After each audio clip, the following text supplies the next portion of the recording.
ಬೆಂಗಳೂರಲ್ಲಿ ಬೈಕ್ ಸವಾರನ ಮೇಲೆ ಏನೋ ವಿಂಗ್ ಕಮಾಂಡೋ ಅವರು ಹಲ್ಲೆ ಮಾಡಿರುವಂಥ ಘಟನೆಗೆ ಸಂಬಂಧಪಟ್ಟಾಗ ನನ್ನೊಂದಿಗೆ ಈಗ ಮಾತನಾಡಲಿಕ್ಕೆ ಕನ್ನಡ ಪರ ಹೋರಾಟಗಾರ ರೂಪೇಶ್ ರಾಜಣ್ಣ ಅವರು ಇದ್ದಾರೆ. ಅವ್ರನ್ನೇ ನನಗೆ ಮಾತಾಡಿಸ್ತಾ ಹೋಗ್ತೀನಿ. ಸರ್, ಘಟನೆ ನಿಮಗೆ ಕೂಡ ಗೊತ್ತಿದೆ, ಈಗಾಗಲೇ FIR ಕೂಡ ಆಗಿದೆ, ಹೆಸರು ಅವರು ಕೈ ಬಿಟ್ಟಿದ್ದಾರೆ ಅನ್ನುವಂಥದ್ದು. ಖಂಡಿತವಾಗ್ಲೂ ನಿನ್ನೆ ನಡೆದಂಥ ಘಟನೆ ಏನಾಗಿತ್ತು ಅಂದರೆ ಸಂಪೂರ್ಣವಾಗಿ ಕನ್ನಡಿಗರೇ ಇದರಲ್ಲಿ ವಿಲನ್ಗಳು, ಕನ್ನಡಿಗರು ಕ್ರೂರಿಗಳು ಅನ್ನೋ ರೀತಿ ಬಿಂಬಿಸುವಂಥ ಕೆಲಸವನ್ನು ಮಾಡಿದರು ಯಾರೋ ಆ ವಿಂಗ್ ಕಮಾಂಡರ್ ಅಂತಕ್ಕಂಥವ್ರು. ನಿನ್ನೆ ಮಧ್ಯರಾತ್ರಿ ಇನ್ನೂ ನೋಡಿ ನಿದ್ದೆನೂ ಮಾಡಿಲ್ಲ. 11:12 ಗಂಟೆ ನಾವು ಹೋದಾಗ ಸ್ಟೇಷನ್ಗೆ ಹೋದಾಗ ಪಟ್ಟು ಬಿಡದೆ CCTVಯ ಸತ್ಯಾಸತ್ಯತೆಯನ್ನು ಅರಿವು ಮಾಡಿಕೊಟ್ಟು ಆತ ಬಂದು ಆತನ ಕುತ್ತಿಗೆಯನ್ನು ಹಿಡ್ಕೊಂಡು ಕೊಲೆ ಮಾಡುವಂತಕ್ಕೆ ಹೋಗ್ತಾನೆ. ಸೊ ಇದನ್ನೆಲ್ಲ ಗಮನದಲ್ಲಿ ಇಟ್ಕೊಂಡು ಆತನ ತಪ್ಪಿದೆ, ದಯಮಾಡಿ ಕನ್ನಡಿಗರಿಂದ ತಪ್ಪಿಲ್ಲ ಅಂತ ಹೇಳಿ ಆತನ ಮೇಲೆ FIR ಮಾಡಿಸಿ ಆತನನ್ನು ಅರೆಸ್ಟ್ ಮಾಡಲೇಬೇಕು. ಜೊತೆಗೆ ಈ ದೌರ್ಜನ್ಯಕ್ಕೊಳಗಾಗಿ ಒಳಗಡೆ ಸೇರಿರ್ತಕ್ಕಂಥ ನಮ್ಮ ಕನ್ನಡಿಗನ ಏನು ನೀವು ಬಂಧಿಸಿದ್ದೀರಾ ಅವನು ಬಿಡುಗಡೆ ಮಾಡಬೇಕು ಅಂತ ಅನ್ನೋದು ನಮ್ಮ ಪಟ್ಟಾಗಿತ್ತು.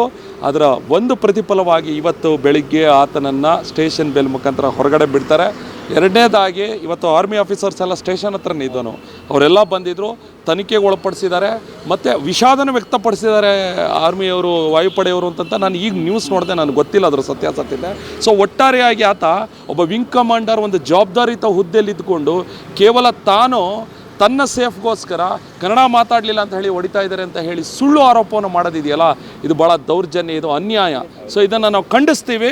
ಯಾವುದೇ ಕಾರಣಕ್ಕೂ ಕನ್ನಡಿಗರಿಗೆ ಆಗಿರ್ಬೋದು, ಕನ್ನಡಕ್ಕೆ ಆಗಿರ್ಬೋದು, ಆತ ಯಾವುದೇ ಹುದ್ದೆಯವನಾಗಿರಲಿ ಬಂದು ನಮ್ಮ ವಿರುದ್ಧ ನಿಂತರೆ ನಿಮ್ಮನ್ನು ಪ್ರಶ್ನೆ ಮಾಡೋಂಥವ್ರು ಕನ್ನಡಿಗರಿದ್ದಾರೆ ಅಂತ ಒಂದು ಸಂದೇಶವನ್ನು ನಾವು ಕೊಡ್ತಾ ಇದ್ದೀವಿ ಸರ್. ಇದಿಷ್ಟು ರೂಪೇಶ್ ರಾಜಣ್ಣ ಅವರ ಮಾತಾಗಿತ್ತು. ಕ್ಯಾಮ್ರಾ ಪರ್ಸನ್ ಉಲ್ಲಾಸ್ ಜೊತೆ ಅಭಿಜಿತ್ ಗಣೇಶ್, ಕರ್ನಾಟಕ TV, ಬೆಂಗಳೂರು.